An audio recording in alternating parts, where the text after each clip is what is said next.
How to find your Facebook password. Hello guys, welcome back to our another tutorial video. I hope you are doing great. So let's start without wasting time. First of all, open up your web browser. Now at the top right corner, tap on the three dots and go to settings. Now tap on password manager.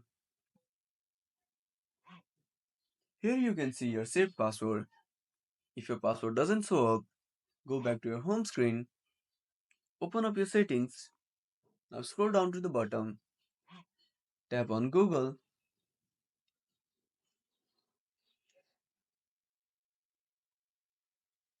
Now go to all services and tap on autofill. Now go to autofill with Google. Now open up Google Password Manager to see your saved password.